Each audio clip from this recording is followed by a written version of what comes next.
Hello everybody!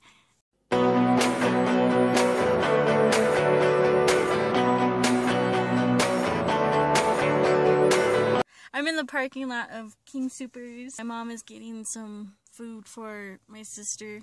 In the meantime, I'm actually studying for my third exam that has to be for grade, but we are also given a second chance to do optional final. I'm gonna do it anyways. But anyways, yeah, things are wrapping up and it's going way too fast now. So, it's a beautiful day in Colorado. I'm just going for a walk. And walks are good because it clears your mind. But also, I'm also looking at my notes while I'm walking. Now my brother saw someone reading while doing the treadmill, but maybe it helps. And hopefully it'll stick. I think this is more, for me, how I define active learning. Because I'm stimulating my brain, which is walking. Usually when I study in my bed, I don't really look at the notes, I just skim it and then fall asleep eventually, but since I'm walking, maybe it'll stick. So this exam is about schizophrenia. It's so weird how the brain signals hallucinations in those people and how they experience sometimes auditory hallucinations, so they hear people talking to them. But when they do like scans during that hallucination period, they see that the brain is stimulating that area to hear the hallucination. So I thought that was pretty interesting. And then the other one is visual, that they see things that aren't really there. Then chapter 15 is how people are treated with schizophrenia. So the notes went over the sort of history of it. They did the Melio treatment and then the token economy. They're both still kind of practiced these days. It goes into more, what is it called? I would say psychotic medication that they deliver, and it helps lessen the symptoms of schizophrenia.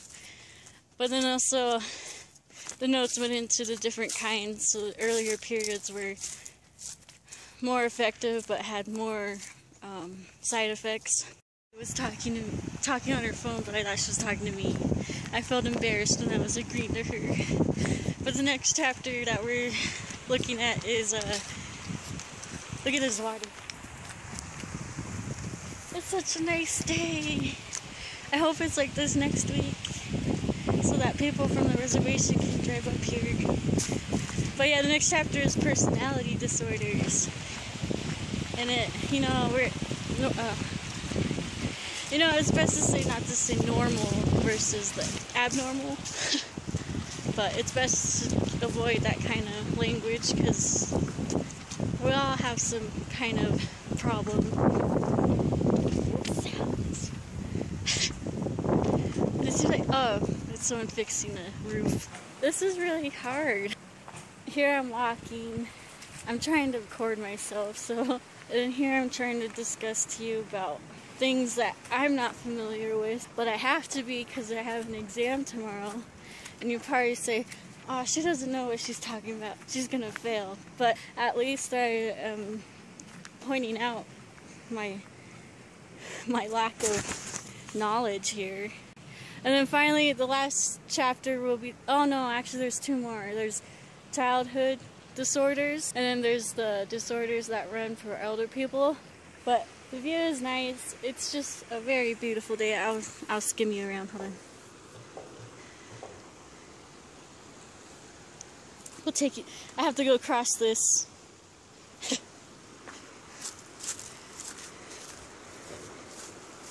Yeah, it's really nice. Really beautiful. I could jump in the river now because it's so warm. But then I'm going on to personality, and basically there's 3 different categories. Well, they said that there's 10 disorders, but they categorize it into 3 categories, which is auto or eccentric behavior, dramatic, emotional, or eccentric behavior, and anxious or fearful behavior. Personality disorders. Who's at fault? Who's to blame? Well, no one is, because Personality disorders is an inflexible pattern of inner experience and outward behavior. The rigid traits of personality disorders often lead to psychological pain for the individual and social or occupational difficulty. This pattern is seen in most interactions, differs from the experiences and behaviors usually expected of people, and continues for years. Now, here's 3 broadcasters that are out in the field to discuss to you about odd and eccentric behaviors, which is one of the 3 categories found in classifying personality disorders. Hello, I'm on the field, and paranoid personality disorder is characterized by deep distrust and suspicion of others. Back to you, Rosie. Thanks, Rosie. Now, schizoid personality disorder is characterized by persistent avoidance of social relationships and limited emotional expressions. Back to you, Rosie.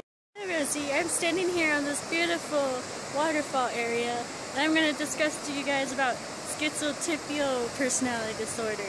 This disorder is characterized by a range of interpersonal problems marked by extreme discomfort in close relationships, odd or even bizarre ways of thinking, and behavioral eccentricities.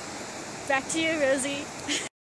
Hello! So, yeah, I'm just goofing off, but here's a view of the waterfall.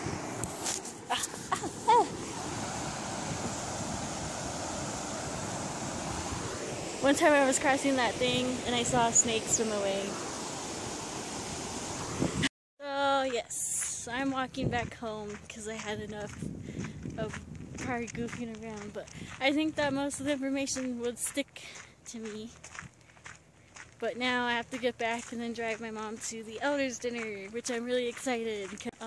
It's really cute to see all the elders excited, and then there's this native Santa Claus that comes and distributes delicious ham or turkey to the elders. So I'm actually pretty excited to see that because he always puts on a good show, the Indian Santa. See you later, and then I hope you guys have a good night. Bye.